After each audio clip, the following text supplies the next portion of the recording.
1.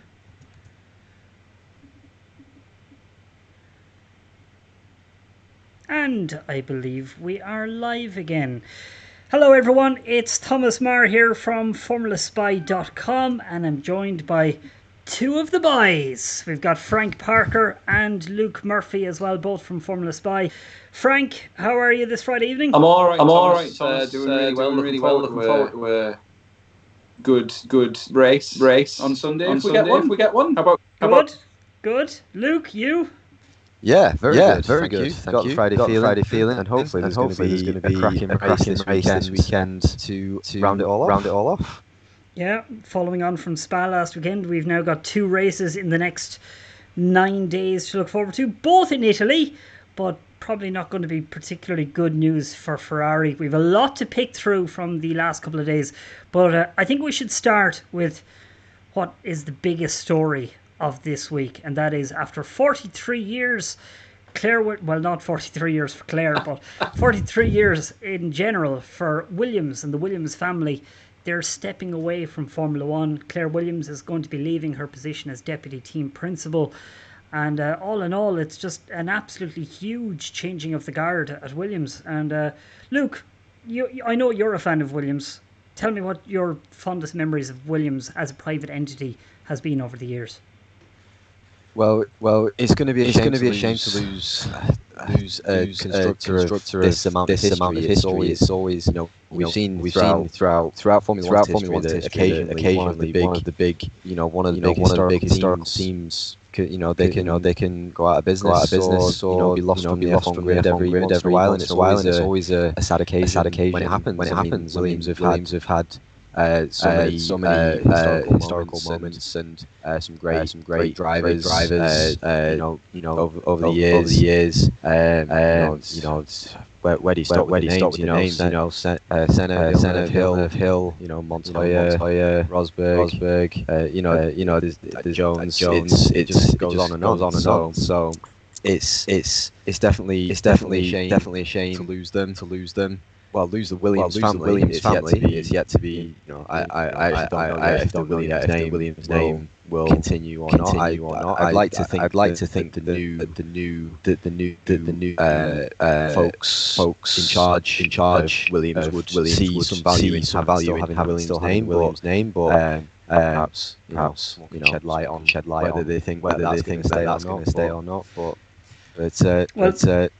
go ahead. Sorry, before I go to Frank, they have said Doralton Capital are the new owners. They are a New York-based private investment firm, and they've said on the website that they specialise in, investing in these small family-run / private companies. They've got a reasonable portfolio. Williams are probably the most kind of internationally well-known company that Doralton own, but Claire Williams said today in the press conference that she was given the option to continue in charge of the team, and it seems to have been a complete internal decision from Williams and the Williams family that they wanted to step aside. They wanted normality back in their lives, and Doralton Capital seemed like they don't appear, at least publicly, they don't appear to have pushed out the Williams team. So it has to be said that is the situation. The Williams family do appear to have voluntarily stepped aside after securing the future of their team. Frank, what do you make of this? I'd like to think that they've bought the Williams brand. So I like to think that they're going to carry that through because it's a team that's historically the third best, first most successful team in Formula One. Is that right? 8 world championships. I think you're right. They're third or fourth anyway. Yeah. But as I totally understand Claire's decision. We've all been tired of sort of when your passions become a job. Sometimes your passions start to become less. You start less passionate about your passions. But I'm a bit more sad. We're going to be losing character from the sport. Another one. We had all these characters. Eddie Joe and Paul Stoddart. Frank Williams was a character. Still is. And I think you said just before the weekend that Christian Horner was probably the most experienced team boss now. He is 16 years now in charge. Yeah. I just think it's all Formula One's become really corporate. It's lost this sort of quirkiness, lost the quirky side of the grid. With teams, we all know teams like Jordan, Minardi, those little bulldog spirit teams. But Williams have been struggling a lot recently, and I think this investment will be very good. Because they'll be able to kick on from a solid 20 that they've started with. Well, it is admirable of Williams to have. They could have sold up and just gone, right, feck it, we're done here and everything like that. But they made sure that they secured the future of the team. They secured the future of their employees. And then they said, right, okay, we have completed the sale. We could continue in our role, but we're deciding to walk away, go back to being private individuals. And, Sir Frank, he has just this huge Formula One history behind him of success. And, I was actually thinking though last night, Williams, all their success came in the first 2 decades, the first 20 years of their history between 1977 and 1997. That's when they won all their championships. But from 1997 till 2020, they've only won a handful of races in kind of the BMW days and with Pastor Maldonado, and the only legitimate title challenge they ever had in the last 23 years was the Williams BMW with Juan Pablo Montoya in 2003. So since 1997, one title challenge. So clearly that privateer and that independent mindset served them well when Formula One was rewarding this mindset. But over the last 20 years, we've seen Formula One become more corporate. We've seen it become more manufacturer based, and you now have to be one of the big boys in order to succeed. Look, do you think that this is detrimental to the sport? I don't think it's detrimental per se. It's just how this has evolved. I mean, you can take a look at other sports that have just as soon as more money comes involved, you have to commit more resource to being a winning outfit. And it's not as though Williams have kind of been stuck in their ways or anything like that. They really have genuinely tried to adapt and to evolve. They expanded the business to include Williams Advanced Engineering as well, which is quite a reputable arm of the Williams name. And that in itself was helping to keep the Williams name and team going. So they certainly have tried to expand with the times, and become almost like a mini NASA space station type thing that you have in order to be a Formula One team. But ultimately it's they decided that they were able to help keep up with the pace of Formula One is now, and it's a shame. But it's a sign of the times. I'm glad we're keeping the team on the grid because to be honest, and to lose Williams would have been, we'd have had 18 cars on the grid. I don't think that's. I mean, we're already struggling for competition up front, so to lose that competition in midfield would be detrimental to the sport. What do you think, Thomas? Yeah, I think Dorlton, they might be a very corporate. We all want to see the passion, the racers, and everything like that. But at the end of the day, Williams probably weren't going to survive a whole lot longer without this private investment going into the business. The writing's been on the wall for a few years. Performance hasn't been there. Losing Rocket as title sponsors a few months ago, they made it clear that things weren't going well and that they were struggling to try getting by long enough in order to try getting to the budget cap being introduced next year. So I think with the sale of a majority stake in Williams Advanced Engineering, I think this was always going to happen. A sale was always going to happen. It's a pity that the Williams family aren't going to be sticking around. But, Sir Frank is not a young man anymore. And Jeannie Williams is unfortunately passed away. Claire Williams obviously wants to spend more time with her family and become a more private individual. I think they've done the absolute best they could for their employees in this situation, and I think that has to be commended. And the same for Darlington Capital. It'd be very easy to not take a risk and to not try get the number one thing. Generally, you don't make money in Formula One. So Darlington clearly see an opportunity to try making some money, and they have to be commended for taking this gamble. And I'm just looking here at the new board of directors, which is made up of Matthew Savage, who's the CEO of Darlington Capital. There's Darren Fultz, who's the co-founder of Darlington Capital, and James Matthews as well. He's the CEO of Eden Rock Group. He's a former British racing driver, and apparently he has some attachment to the British royal family as well. He's married to Pippa Middleton. So there is that Williams link still there. I bet the budget cap was quite attractive as well, to be honest. Luke, what do you think? I'd say so. It'd be attractive for any team, it's a way of bringing Formula One closer together. So Williams, who are already pretty much at the back of the pack, if they see a way in which they can kind of claw back the deficit a little bit through like a more level playing field, then I guess they'll take advantage of it. But I guess the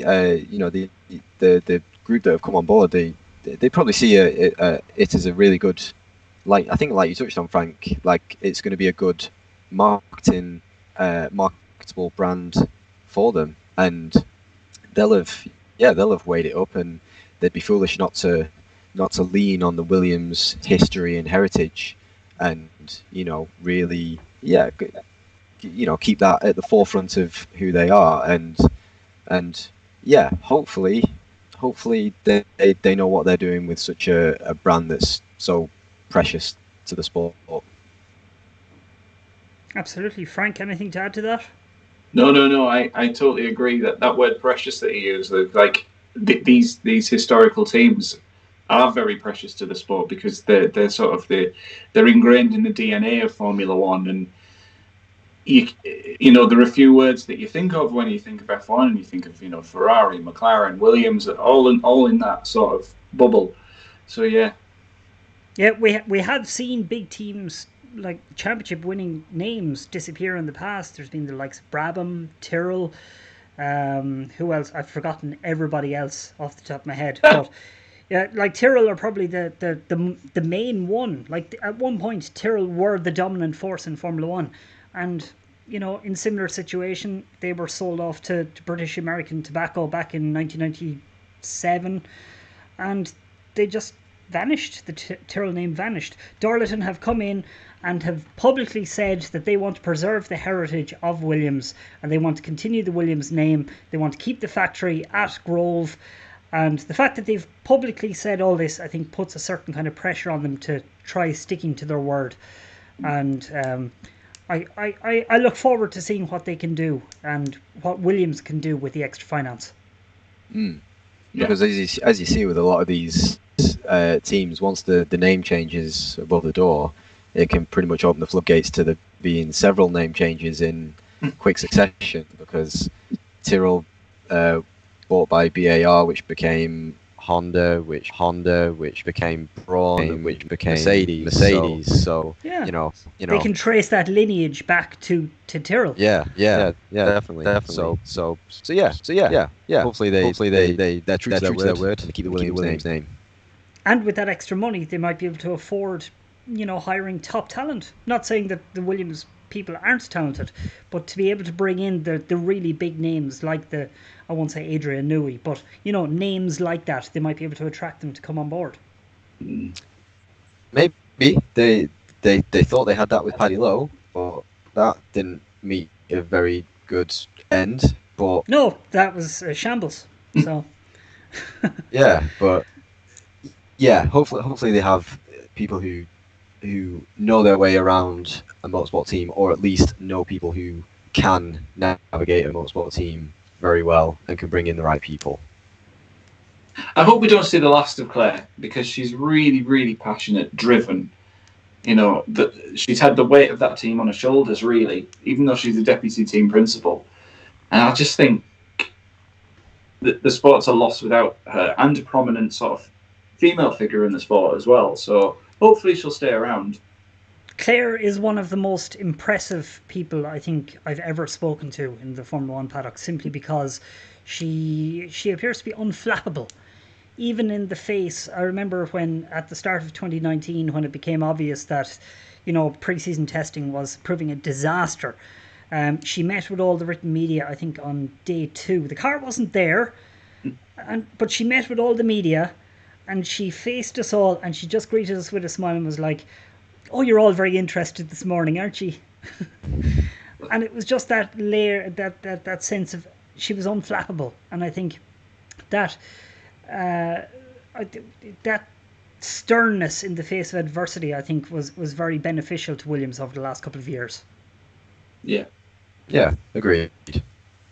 The only thing is, I do think she wants to be a private individual now, and she's entitled to that. Yeah, absolutely. Yeah.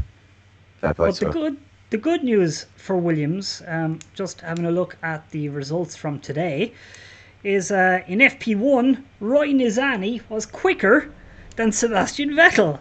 So, already things are on the up for Williams.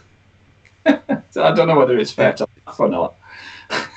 Well, I think it's more a reflection of Ferrari, isn't it? Yeah, I think so. Manu Nizani's all of a sudden decided to be pretty useful from somewhere. Hasn't he qualified 5th or something for this weekend's Formula 2 race? I haven't actually looked at the Formula 2 qualifying results. Sure, he's 5th or 6th or something. So I'll see if I can root them out. But either way, like at Spa last weekend, he was immense, and I know he kind of had that coming together with Dan Ticktum in the sprint race, but in the feature race, like he was immense. There was nothing wrong with him at all. So he's not quite in the same league as Raghunathan from last year. I don't think he's quite the same level of humour that he was last year. But very competent display in FP1 this morning, and coming home in P18 and in George Russell's car ahead of Sebastian Vettel. But lads, let's talk about Ferrari. We have to, don't we? It's bad. It's very bad. Really, isn't it? There's no light at the end of the tunnel, really, is there? Because they're stuck with this for another year. Yeah, everything is wrong at the moment. They've got no power, and we all know the reasons for that at the moment. And handling wise, Charles Leclerc was on the radio today after nearly crashing at the first Lesmo. He nearly lost the car into the barriers, and he got on the radio and said the car is so difficult to drive. So where have Ferrari lost their way? Luke, what do you think? I don't really know how I can answer that one. But if I knew the answer to that, I'd probably be working in Maranello somewhere by now. No, you'd be too competent. Oh, yeah, my mistake.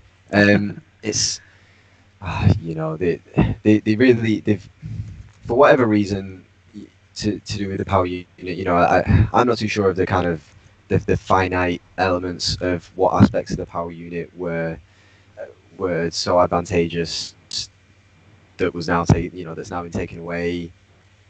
It's had a massive effect, and they've just been completely sideswiped by that. But does that then mean that even last year's car fundamentally, from a mechanical grip point of view, the aerodynamic efficiency of it, was last year's car actually not sensational, but just with a rocket ship of a power unit in the back?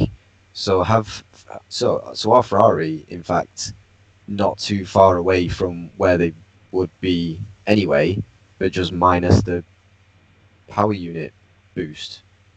Have I said that in a way that's understandable? I know what you mean, because the theory is that last year's Ferrari wasn't actually all that great in terms of downforce, but it was just that it was made up for by having a monster of a power unit, which was 5%, maybe 10% more powerful than anybody else. They've now lost that power unit advantage, and the reasons are that they were probably cheating with the engine through the fuel flow limit, and they've been cut out on that. But the real question is then, the Ferrari we've seen over the last couple of years, they haven't been all that sharp operationally. They probably haven't been all that sharp in terms of the chassis, but maybe 2018 was okay, but the power unit was what was making them competitive. So in other words, Ferrari have actually not been great for a few years, and the only way that they were able to be competitive was by cheating. So it's not a particularly good look, and Charles Leclerc must be very worried right now. And Carlos Sainz. Frank, what do you think Carlos must be thinking right now? I think it's every driver's dream to drive for Ferrari in Formula One. But certainly, I don't think it would have been in the early 90s, and it's certainly not in the early 20s. And mad how we can say that, isn't it, early 20s? Makes it sound like we're everything should be black and white. We're riding horse and cart, and I'm going to the cinema and be home by now. But I think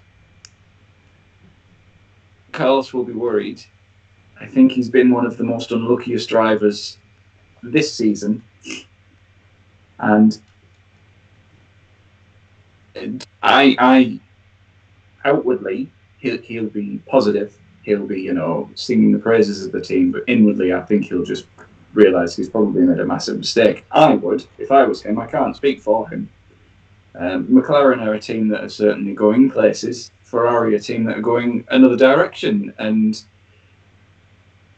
I've been thinking about Ferrari a lot, and it does remind me of the early 90s when Ferrari would only recruit Italians. Do you know what I mean? They would only recruit from within, and they would never sort of. It was only until Ross Brawn where they'd sort of reach out and and Jean Todt and bring talent from other places. And I don't know whether they're just being stubborn and thinking, right, we can fix this ourselves, or I think Ferrari need help, and I think they're being a bit too reluctant to find help elsewhere. I don't think it's a case of being stubborn. I think it's more a case of Italy is just kind of a bit of I won't say a talent black hole, but it's a case of the majority of the big motorsport engineers are UK based.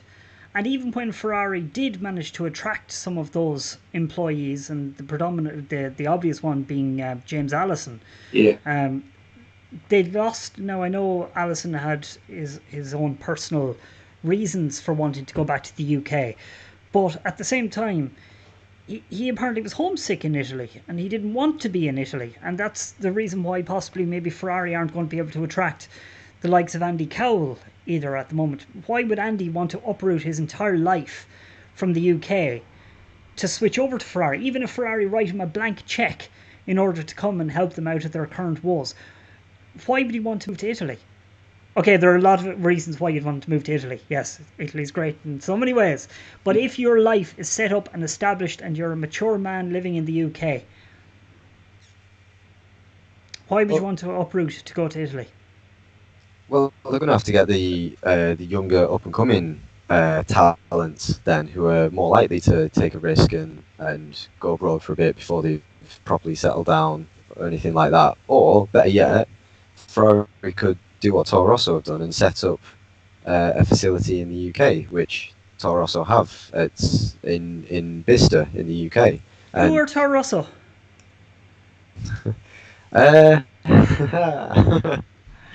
The other alpha team on the grid, should I say? Alpha Tauri. Yeah, so it's like I think that's what Ferrari's main weakness is at the moment. I think it's basically the Italian national team of motorsport. Yeah. And I don't think there's enough variety across their. There's no doubt that individually, I'd say all the people at Ferrari are very talented people. But the last time Ferrari dominated was when they had a multinational group of guys who were the best people for the job and weren't just Italians. Yeah. What Matteo Binotto is what do we think his position is at the moment? He's clearly not safe, right? Pressure's on him. Pressure's on him, but I think he'll be given another year. I think he'll be allowed to see in the 2022 regulations. And if the first year of the new regulations turns out to be a disaster, I think Binotto will be out on his ear. I cannot see how he could survive that. Louis Camilleri apparently said today that they weren't looking at firing people, and they've had a revolving door policy over the last few years, and they want to stop that. But I think they might have stopped it a bit too late. Maybe they should have stopped it when Rivibene was still in charge and not Binotto, because I think Binotto is being stretched too thin at the moment. Luke, what do you think? Maybe not stretched too thin, but you also never know what's going on in the background behind closed doors. This could be just they might have just completely decided to not write off 2020, but just barely paying attention to 2020 at all, and focus on what they would have then thought was the 2021 regulations before the coronavirus pandemic kicked in. So I think if this was a normal season and we weren't guaranteeing it to go on to next season, I think a lot of people would probably be thinking, they probably just concentrate a lot of resource on the 2021 rule change, which is now the 2022 rule regulation changes. So it's going to be one of those situations where you're not really going to be sure of whether the right decisions were being made until you have the end products, the end results, and I guess if the 2022 car turns out to be an absolute heap, then you'll probably start seeing some punishments being handed out. Maybe that's probably, I hope that's not a too overly optimistic spin on things, but hopefully it is just a case of Ferrari trying to do a Mercedes and concentrate on a regulation change which could set them up very, very nicely for the next wave of regulations, the next entity of what Formula One is. What do you think, Frank? I totally agree. We need Ferrari up at the front because, look, I'm Formula One is just in my blood. I love it. It's the thing that gets me through life. But seeing Mercedes win everything is difficult. I can appreciate it. I can appreciate Lewis Hamilton is the best driver I've ever seen, in my opinion. Better than Michael? Yeah, I would say that, yeah. Personally, statistically, I don't know, but I think Lewis Hamilton is certainly the fastest. He's the most well-rounded driver. He's had the best of Bottas for many years, but going off tangent. But I don't even know what my point was. But we need Ferrari up there because we need competition. We can't have one Red Bull and trying to attack Mercedes. McLaren is still a long way off. Renault are getting in the mix now. Racing Point, I don't even know what to make of those. There's just the competition isn't there to challenge Mercedes, and I sounded like all the rest of that.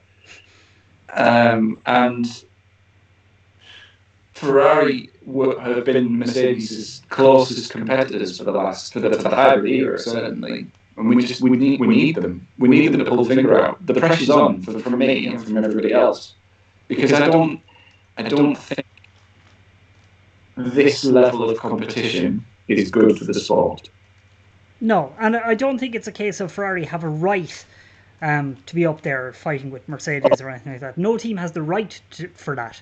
But it's a case of they are the best resource team who are underperforming the most while having the most. Yes. So Red Bull are arguably underperforming a little bit as well, but not to anywhere near the same standard as Ferrari. Red Bulls are, they're having a solid season, but with the resources probably should be doing a little bit more. But, we can put some of that down to maybe Honda still being a little bit behind as well. And, there's all these things. But Red Bull are vaguely underperforming. Ferrari massively underperforming for the resources they have, to the extent where it's almost criminal. And I'm surprised they're not being lynched on the streets in Italy at the moment. But yeah, I'm just having a look at the results of FP2, and Mercedes, as expected, miles ahead of everybody, 120.1, which is basically almost the same times that the 3-litre V10s were managing 16 years ago. I was reading today that Juan Montoya managed a 119.5 in Q1 back in 2004, and today Hamilton a 120.1 in FP2. So you would imagine that in Q3 tomorrow, depending on how aggressive the new qualifying engine mode is, Hamilton and Bottas could be very, very close to those 2004 times. That's how fast Mercedes are at the moment. It's a rocket ship of a car. One day we'll look back at the Mercedes era and just think, oh my goodness me, what a well-oiled machine that team were. They were just absolutely unstoppable. But much like when Ferrari were dominating Formula One, you can't really see it at the time, and you just kind of think, when will this be over? Let's have a couple of teams up there. So yeah, for now, begrudgingly brilliant. Yeah, it's boring, but you have to admire the achievement, really. Frank, what do you think? No, I admire, like I said, I admire the achievement. I think the team, this is probably one of the best teams we've ever seen in Formula One. The way that they work, the way that they're just bringing out a car. They don't just bring out a race-winning car. They bring out one of the best car in history again and again and again. It's mad. Do you remember the first era of the first season of the hybrid era? And they were like 2 seconds ahead of everybody else. Yeah. Oh, I remember. And every season they've been ahead clearly ahead. They've had a couple of seasons where Ferrari may have been faster than them, but it's not about the speed of the car, it's about how their strategy is always spot on. Obviously they have some tyre issues in Silverstone, but we won't go into that. But they always seem to have strong strategy. They seem to have strong driver pairings. Rosberg and Hamilton I was excited to see that, and this is something I want to touch on with Mercedes. It's that the Bottas-Hamilton pairing isn't giving us the entertainment that we need as well. When Hamilton was with Rosberg, Rosberg was a match for Hamilton, whereas Bottas, he might have had his day due to factors, but on raw pace, Hamilton always just seems to get the edge on him, especially in qualifying. Well, that's kind of what happened today as well. Bottas, had the early advantage in FP1 by a quarter of a second, and then in FP2, Lewis just ramps it up and takes back the initiative from Bottas. And you generally see this over the weekend. Once he gets that initiative, Bottas isn't able to get it back. While we did see Rosberg bring that fight to Hamilton. I asked on Twitter last week whether we've ever seen Bottas recover against Hamilton and fight back, and no one was able to give me an example of that ever happening. Is Bottas just too soft, Luke? He's I think there's certainly a reason why Lewis Hamilton raves about his teammate. You know why they get on so well. You know there's no falling out. And I think ultimately that's just because Hamilton has the edge on him. It's a shame to say because I've been one of the. I've probably been one of the more. I've been defending Bottas a little bit. In his first couple of seasons at Mercedes. Benefit of the doubt. First season, he could have had this win and that win 2018 or something. And even at the start of last season, it was Bottas 2.0 and it's just a shame because he seems like a genuine great guy and on his day rapid but he's just it's getting to the stage where it's becoming more and more obvious that he's not going to be that threat to Hamilton and from a Mercedes point of view, it's process driven, it's results driven. They want the formula that will get the success they want. As easily as possible. And if they've got the car already, why would they feel the urge to swap Bottas, try and poach someone like that, or whoever, and don't get me wrong, I can totally see why Mercedes do that. They same reason they voted against reverse grids at the start of the season as an experiment. Of course they would vote against it. That would deny them wins. Why would they do that? Why would they deny themselves success for the sake of entertainment? Unless it got to a stage where the pressure was so much that they felt the need to sort of trip themselves up a little bit to kind of make things seem harder than they are. Which let's be honest, they already do to a degree by kind of press releases that they send out. We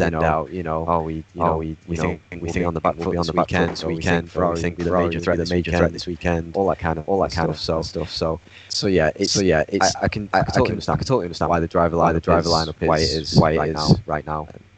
The point you made there a few minutes ago about Valtteri being like a nice guy and everything like that, I think in order to succeed, you have to be a bit of a bastard. and Valtteri doesn't really seem like there was that whole thing last year of like to whom it may concern and everything like that, but it's unconvincing. No. We were actually talking about this, Luke, a few days ago. Do you remember when we said that Valtteri and Lewis in 4 years together there hasn't been a heated exchange, while with Lewis and Nico there was aggro between the two of them in their second race together at Malaysia in 2013. Yep. And I think that goes to show the mindset. Nico Rosberg was able to be that bastard. And while he may not have had the absolute raw talent and everything that makes Lewis Hamilton such a complete package, Nico was able to harness everything and be that bastard in order to overcome him at least one season. Valtteri doesn't look like he's capable of doing that. Bottas doesn't have the killer edge to be a world champion. He's too nice. Sometimes he's even too nice on the track. Like how many races in this season has he been second going into turn one and coming out in fifth or sixth? He needs to cause that teammate crash. He needs to have that moment like Spain 2016. There has to be that moment where he shows he's not willing to yield. I don't feel like there's fire in his belly at the time. Do you know what I mean? I mean, now's the time to do it. He's got the contract extension in his back pocket. What are they going to do? Fire him? Who else they're going to get? Well, they could get pretty much anybody they wanted, really. But yeah. that would be brilliant. That would be brilliant, because either way, we'd be the winners, and Mercedes are still going to win the titles anyway. So, who loses out? Well. True. But let's just look down through a few of the other teams from today. We saw McLaren have a pretty strong FP2. Carlos Sainz was 6th. Lando Norris overcame some ERS issues and he finished in 3rd with a very late lap on the soft tyre. So McLaren looking pretty decent around Monza so far, even though Lando said that he wasn't particularly happy with his Friday. But the next team I want to bring up is AlphaTauri, because Pierre Gasly and Daniel Kvyat today were right up there with Red Bull Racing, and they didn't look slower. Gasly looked in particular really, really on form. So lads, what do you think of AlphaTauri's form? That Honda's been quite handy, hasn't it? Sometimes. Remember Brazil? The last race of last season. Where, oh yeah, going up the hill. Yeah. I don't think the power's there. In Honda certainly. But that AlphaTauri is a good car as well. It's always been sort of in the mix for points and good points finishes as well. I think Gasly's been driving really well. And he's put Danny Kvyat under threat, because as soon as Red Bull see somebody, one of the juniors starting to do well, a couple of them are starting to do well, and I think even Yuki Tsunoda's going to get a young driver out this season as well. But I think Gasly's effectively caused that. He's driving very well. And I think he was on course for a really good result, but the safety car period really didn't it? Put him out of sync pit stops, or he wasn't able to. Or he wasn't able to. The hard tire advantage got eradicated. So he would have been on for a heap more points anyway. I don't think Toro Rosso was at the forefront of my mind when I was thinking Monza for a car which could potentially challenge for a podium. They have one there. They have won there. They have previous. I'm looking forward to see what they can do. Yeah, because aside from I thought it was going to be. I thought if there was going to be a surprise package, maybe Renault. Purely because they seem quick and normally the two circuits can go hand in hand quite a lot. If you're quick at Spa, it's normally due to a low drag, high speed kind of reason. And I thought that might be a transferable thing for Renault the two races. It might still prove to be the case. But yeah, so far I'm surprised to see AlphaTauri up there in practice, certainly. Yeah, Gasly had a bit of a spin during FP2 and reported that there was an issue with the rear of his car towards the end of the session, but overall they looked absolutely on top of things. I know they were very close to Red Bull, but that was probably more due to Red Bull having a bit of an off day. Both Max and Alex have said that they weren't happy with the balance of the car today. We saw Max have that moment where he crashed at Ascari, but didn't do too much damage. But yeah, I'd say what'll happen in qualifying is Red Bull will take that step forward to be ahead of AlphaTauri. But I think AlphaTauri are going to be majorly in the battle with McLaren, with Renault, and maybe Ferrari might be able to get in there, because in FP2 Charles finished in 9th, Vettel finished in 12th, so they're around that position as well. And yeah, I think that's what the battle of the midfield is going to be. I think it's going to be very, very tight, especially with the effect of the slipstream that we saw today during practice. We haven't spoken about racing points. They seem to be sort of in that mix as well. But they've been a bit disappointing the last few. Well, from their point, they'll be disappointed with some of the results. I think they've under-delivered. Yeah. Given where the car was in testing and in the first couple of weekends, I think if you'd have said by the time you get to Racing Point wouldn't have yet picked up the podium. I think many people would have thought really they seem like they have like podium pace. So yeah, maybe a bit of under delivery there. But for me, You touched on qualifying just there a couple of minutes ago, Thomas. Who's looking forward to some qualifying shenanigans in Q3 tomorrow once again? I'm actually a bit nervous because the Formula 3 qualifying towards the end was an absolute joke. And the closing speeds, I think, of some of the drivers coming up. Now, it probably won't happen in F1 simply because they'll all be trying to do their flying laps at the same time in a row. But there's always that risk as one comes back around that they'll meet all the slow cars again right at the end of the session who are trying to find space in the slipstreaming queue. And that's what I'd be worried about. And the FIA are trying to clamp down on it by setting that minimum time. They're only allowed to go 20 seconds a lap slower in qualifying than practice. So I didn't much of practice today. Were many teams practicing the whole slipstreaming technique? Oh yeah, coming for the fast runs halfway through FP2, it was nose to tail. I think it was like 18 of the 20 cars were on that back straight going into the Parabolica, all trying to find that perfect slipstream. And we saw what a mess it was last year, and it's just going to happen again. I think I saw about a dozen jokes on Twitter about it being comparable to the M25 at rush hour. Original, great. But that's a motorway in England, isn't it? Yes. In England, so it goes around London. What would be the Irish equivalent? That'd be the dreaded Mifty. The M50 around Dublin. That's pretty much the only motorway that'd get busy enough to have those kind of jokes about. It's kind of lost on an international audience, though.